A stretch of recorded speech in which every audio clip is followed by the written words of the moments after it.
Good Friday afternoon, guys, and welcome to the I Love CVille Show. Thank you kindly for joining us. We're live in Charlottesville, the Commonwealth, the country, and the world on the I Love CVille Network. We're presented by Skooma Boutique Dispensary on the Charlottesville Downtown Mall. They are located next to Rapture. David and his team at Skooma Boutique Dispensary have certificates of analyses for everything in the store, and certainly something CBD or Delta 8 related that will help with pain management, anxiety, sleeping through the night, and just relaxing and hanging out and watching a movie. Skooma Boutique Dispensary. Ting Fiber Internet is the crazy fast internet behind the I Love CVille Network. Ting Fiber Internet. And of course, the fine folks at Scott Wagner Integrated Medicine, Interstate Service Company, Anderson Seafood and Catering, Patty Zeller at Animal Connection. They all make this program possible. We're introducing a new style of show to the network, and what we learned this past week on the I Love CVille Network. Many of you who watch the program are asking for a recap show, kind of a recap show that dots the I's and crosses the T's of the 20 hours of live programming that we host on the network, whether it's the Monday Market Monitor, whether it's Real Talk, whether it's Today y Mañana, the I Love CVille Show, and What's Barking Local. We're close to launching a new program on this network that we'll tell you about soon. But we'll offer a recap of all our content, and frankly, a lot of the stuff I'm hearing around town. You know, own an advertising agency. An advertising agency, I've said many times on this network, is essentially business confessional. You hear the good, the bad, the ugly. We don't break any confidence or any, conversations that, are supposed to be kept discreet or in private. But a lot of the conversations we have with folks in this community, the folks that I'm listening to or chatting with, they're literally asking me to relay information because they understand the platform we have. So I'll start doing that on the I Love CVille Network recap show, which is going to be Fridays at 12:30 p.m. I think the start of this show and what I learned this week has got to be city government and city hall. First, the city manager, Chip Boyles. Chip Boyles is a man I have respect for. I think he's a good leader of people. But even Chip would agree he's come under a lot of heat lately. And some of that heat is fair, and some of that heat is unwarranted, but it's still heat nevertheless. Here's what I've learned about City Manager Chip Boyles this week. First, that unsigned press release from a couple weeks ago. Chip Boyles had a hand in writing that unsigned press release from a few weeks ago that offered a scathing perspective of rank and file police officers, the SWAT team in particular, in the city of Charlottesville. So since that unsigned press release hit media boxes at close of business 2 weeks ago, we now know Chief Brackney had a hand in writing that press release. Chip Boyles had a hand in writing that press release, and it was approved and kind of pushed through as well by the city attorney, Lisa Robertson. Here's what else I've learned about Chip Boyles. With the benefit of hindsight, which of course is 2020, our city manager admits that he could have handled the firing of Chief Brackney in a more appropriate fashion. He admits he could have worked with city council and let them know what was transpiring a bit more. Many of the council members were blindsided and found out about the firing from local media first and not the city manager. Chip Boyles has admitted he could have potentially worked a little closer with Chief Brackney in her role as police chief to potentially keep her on the job longer. It was a very quick turn of events from co-authoring a press release with Chief Brackney and the city attorney to days later firing the police chief. So with the benefit of hindsight, I have learned this week that our city manager does have numerous regrets of how he handled the firing of Chief Brackney here in the city of Charlottesville, Virginia. Here's what I've learned from Mayor Nikaya Walker this week. In the city council meeting earlier this week, Mayor Nikaya Walker has tried a number of tactics or strategies to leave perhaps an even lasting legacy on her first term in office here in the city of Charlottesville. In the last city council meeting, in the bottom of the ninth inning, 7 hours into a meeting, Mayor Nikaya Walker tried to push amendments forward that would forever alter or change the Charlottesville City Charter. Now that push in the bottom of the ninth inning, 7 hours and change into the meeting, did not get the necessary support from her fellow councilors, and the amendment lost or fell from a 4-1 vote count. But the mayor of Charlottesville tried to strip, with this amendment and change to the city charter, she tried to strip the city manager's autonomy or rights to fire people within the department.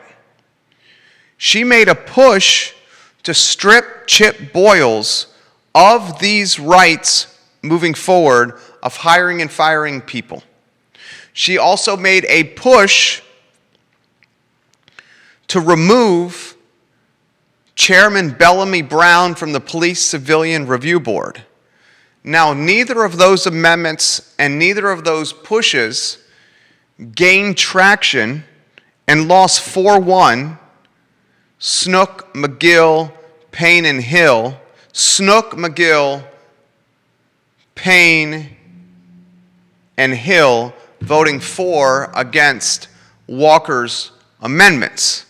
Regardless, the mayor has till December 31 on the job, so we're talking 90 days and change. And I would thoroughly expect in those 90 days that we're going to see some fairly aggressive maneuvers, strategizing, and efforts from Nikaya Walker as she starts considering her legacy on council, on the dais, and as mayor of the city of Charlottesville. Let's follow that closely. Now, let's go to Albemarle County. Here's what I learned this week about Albemarle County, and in particular, its school system.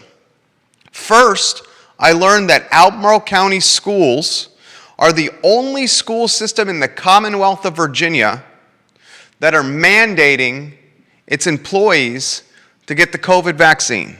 The first and only one so far is Albemarle County school system that's mandating this vaccination and this shot. I learned that this week. Second, I learned this week that if team members or employees of the Albemarle County school system, if they do not get vaccinated, they are at serious jeopardy of losing their jobs. This loss of job will be known or will come to light and fruition early next week, as early as Tuesday.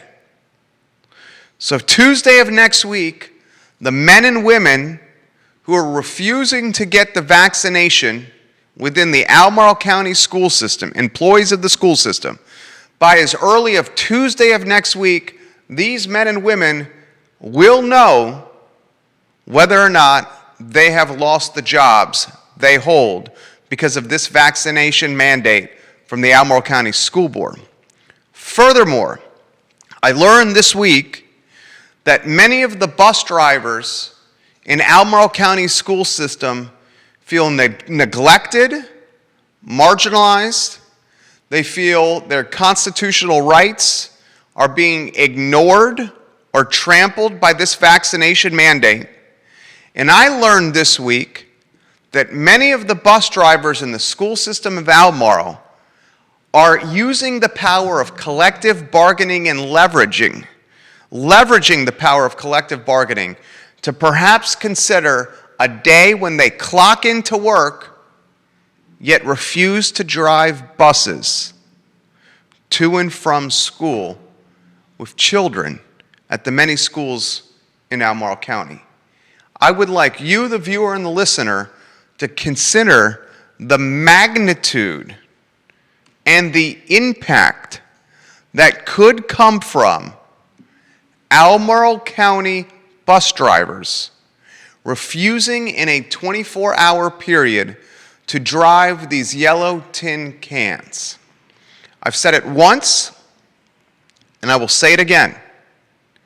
Can you think of, besides frontline doctors, nurses, med techs, PAs, besides frontline people in medicine, can you think of a riskier job from a health standpoint in 2021 than a school bus driver? 45 children, the majority of them unvaccinated, on a tin can with windows up, poor ventilation, everyone breathing the same air, with most of those 45 kids not wearing masks properly. The school bus driver is marginalized already by society from a payment standpoint, a benefit standpoint, a retirement standpoint, a respect standpoint, an hours work standpoint. You compound those 5 marginalized factors with a pandemic we've never seen before, and the fact that these drivers are breathing the air of 45 tiny humans that may or may not be vaccinated in a poorly ventilated tin can. And you have what arguably is one of the riskiest jobs in America from a health standpoint today.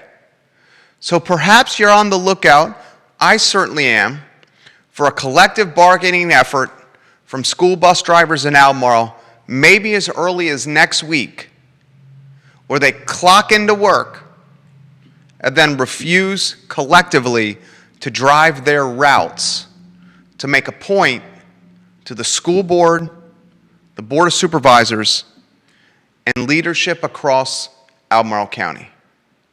I learned that this week. The next thing I learned this week is the future is quite bright for Bronco Mendenhall's UVA football team. The Cavaliers host Wake Forest tonight, 7 p.m. kickoff, ESPN2.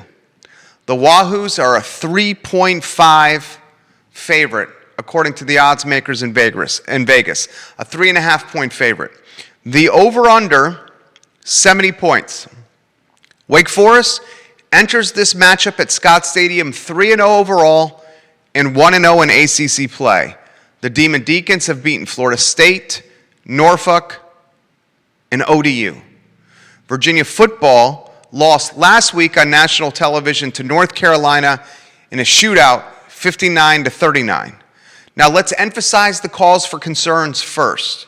Yes, the defense was picked apart like Thanksgiving turkey against the North Carolina Tar Heels. The Wahoos could not stop the run. Their defense Swiss cheese-like and incredibly porous. We understand that. And our expectation is some of those concerns will be corrected against a Wake Forest team that certainly does not have the firepower of Sam Howell and UNC football. That being said, the positives are numerous for Broncos boys. There's a quarterback in Brennan Armstrong that clearly has a rocket for an arm. He's tenacious, he's tough, he's unafraid of contact, he spreads the ball around to a number of different playmakers, and he has the leadership ability to take a football team that still in a lot of ways is searching for its identity. UVA football is a very talented ball club. Brennan Armstrong is a quarterback that is very capable of spreading the wealth. He's got a 6'7" tight end. He's got fast wide receivers. He's got a Billy Kemp who excels in the slot. He's got a couple of tailbacks that can take the pressure off him. He's got a guy in Thompson, 99, that doesn't even have a position, but he's listed on the roster as a college football player because they line him up under center at quarterback. They line him up in the slot. They line him up at tight end, at wide receiver. The guy plays on the punt team. The guy plays on the kickoff team. I mean, he plays everywhere. Bronco Mendenhall and Virginia football, I'll give you an idea of their schedule that's coming up. Wake Forest tonight, 7 o'clock, ESPN2, Wahoo's 3.5-point favorite. Then you're at Miami on national television. 3 straight games of national TV for UVA. UNC last week, Wake Forest tonight, Miami on Thursday night football. Okay? Then Louisville, Duke, and Georgia Tech before back-to-back ranked opponents, BYU and Notre Dame.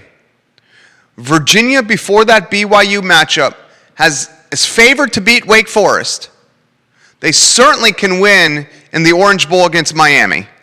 It's not the Miami team of old.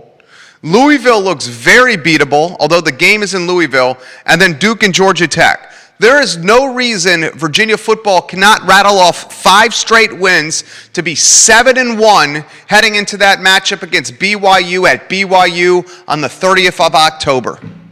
The future is bright for this ball club. And when Virginia football is humming and clicking on all cylinders, that is undoubtedly good for the local economies here in the city of Charlottesville and Albemarle County. All right, let's get to some comments. Ray Cadell, he says he's watching in Lexington, Kentucky. He's on the road with the Cool Cats. Ray Cadell, I love your support of this network and of this program. Also, Ray Cadell, my wife and some of her friends went to Marigold Restaurant in Keswick Hall. You and I chatted on the phone about Marigold. They had a fantastic experience. They had the avocado pizza. My wife got the sea bass, a couple of beverages. The view, excellent. The service, improved upon. And the ambiance, second to none. If you're looking for a special dining experience, Marigold in Keswick Hall, vetted by the better half, and she said it was absolutely fantastic. Kelly Jackson's got some comments. Kelly Jackson, we like when you watch the program. The drivers need to be paid more. We need them. Amen, sister. Kelly Jackson's exactly right. Drivers of our children who are driving tons of tin cans on wheels should not be paid at the level or clip of some of the lowest professions in our community. I often relate school bus drivers to EMTs. Why are emergency medical technicians, EMTs, so lowly paid? These first scene arrivals, the people that come to a car wreck, a heart attack at home, an accident, gory, bloody, potentially deadly, they are the ones that are in charge of keeping people alive before they get to the hospital. Yet we marginalize them with respect, with payment, despite the hours they work and despite the risk associated with their jobs and despite the importance of their jobs. Just like school bus drivers, how are EMTs and school bus drivers paid so lowly? That undoubtedly should change. Let's get to Caroline, who's watching in Crozet. Caroline, we love when you watch the program. Jerry, I love the network. I turn to you for the news first. I did not know that about Albemarle County and the vaccination mandate. While I'm pro-vaccine and I cannot wait for our kids to get vaccinated themselves, I can understand the constitutional rights argument. In fact, I watched your show yesterday and I gained a different perspective, one I did not agree with, but a different perspective with Earl and with Bob on yesterday's program. Thank you for the I Love CVille Show. Caroline, thank you for those nice words.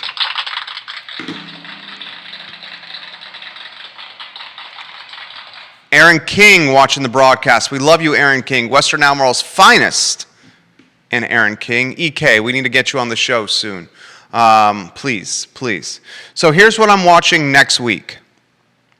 I'm going to watch and I'm going to see if employees of the school division of Albemarle, the ones who are choosing not to get vaccinated, I'm going to watch and see if they get fired next week.